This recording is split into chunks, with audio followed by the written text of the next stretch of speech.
के कल्की युग सुरु भएको हो? हिन्दू धर्मशास्त्र र पुराणहरूमा, विशेष गरी कल्की पुराण र श्रीमद् भागवत महापुराणमा कलियुगको अन्त्य र सत्ययुगको सुरुवातका लागि भगवान विष्णुको 10औं अवतारको रूपमा कल्की अवतारको वर्णन गरिएको छ। धार्मिक मान्यता अनुसार जब पृथ्वीमा पाप, अत्याचार र अधर्म चरम सीमामा पुग्छ, तब धर्मको संस्थापना र दुष्टहरूको विनाशका लागि यो अवतारको प्राकट्य हुनेछ। ज्योतिषशास्त्र, विभिन्न भविष्यद्रष्टाहरू र पुराणका जानकारहरूले समय समयमा कल्की अवतारको आगमन, समय र पृथ्वीमा हुने ठूला परिवर्तनहरूका बारेमा आफ्ना मत, विश्लेषण र भविष्यवाणीहरू सार्वजनिक गर्दै आएका छन्। आगामी बडा दशैंको नवरात्रिको समयलाई लिएर गरिएका यस्ता भविष्यवाणीहरूले पनि धार्मिक र आध्यात्मिक क्षेत्रमा चासो र बहस पैदा गर्ने गरेका छन्। पौराणिक मान्यता अनुसार कल्की अवतारले अधर्मको नाश गरी विश्वमा शान्ति, सत्य र न्यायको पुनरागमन गराउने विश्वास गरिन्छ।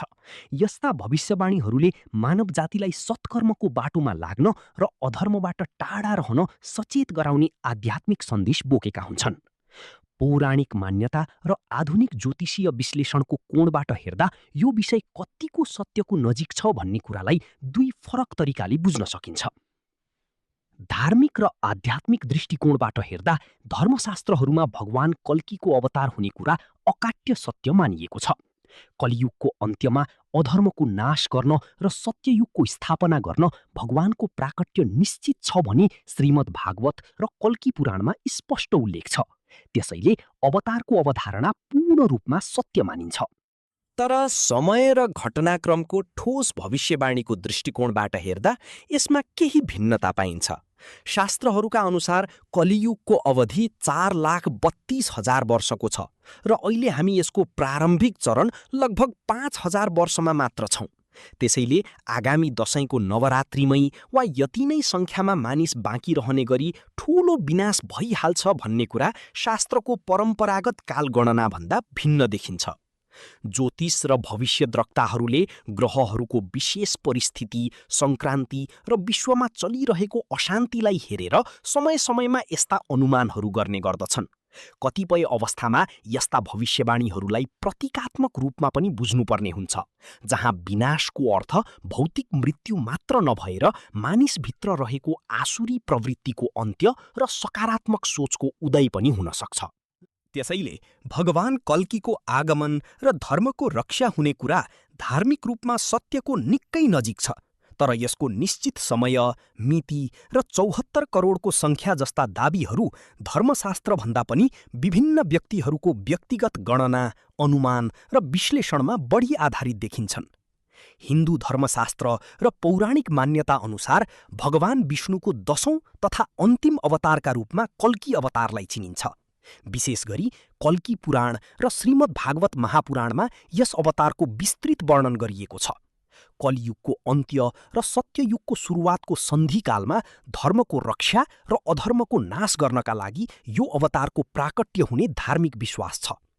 पौराणिक कथन अनुसार कल्की अवतारको जन्म भारतको उत्तर प्रदेशमा पर्ने शम्बल नामको गाउँमा हुनेछ।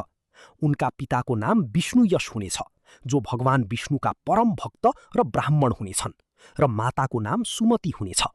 उनी आफ्ना दाजुभाइहरूसँग मिलेर धर्म स्थापनाको कार्यमा अघि बढ्ने उल्लेख छ। भगवान कल्कीको स्वरूप अत्यन्त तेजस्वी, पराक्रमी र दिव्य हुने वर्णन गरिएको छ। उनी देवदत्त नामको सेतो घोडामा सवार भएर आउनेछन्। उनको हातमा चम्किलो र शक्तिशाली तलवार हुनेछ, जसको सहायताले उनले संसारबाट दुष्ट र अधर्मी तत्त्वहरूको विनाश गर्नेछन्। भगवान कल्कीले भगवान परशुराम, जो अमर मानिनुहुन्छ, बाट अस्त्र-शस्त्रको शिक्षा र वेद वेदान्तको ज्ञान प्राप्त गर्नुहुनेछ। परशुरामकै निर्देशनमा उनले भगवान शिवको घोर तपस्या गरी दिव्य शक्तिका साथै देवदत्त घोडा र तलवार प्राप्त गर्ने पौराणिक कथा छ।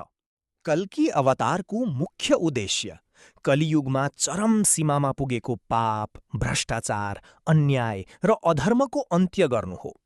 जब मानिसहरूमा मानवता, दया र धर्मको भावना पूर्ण रूपमा नष्ट हुनेछ, तब उनले दुष्टहरूको संहार गरेर पुनः पृथ्वीमा सत्य, न्याय र शान्तिको स्थापना गर्नेछन्।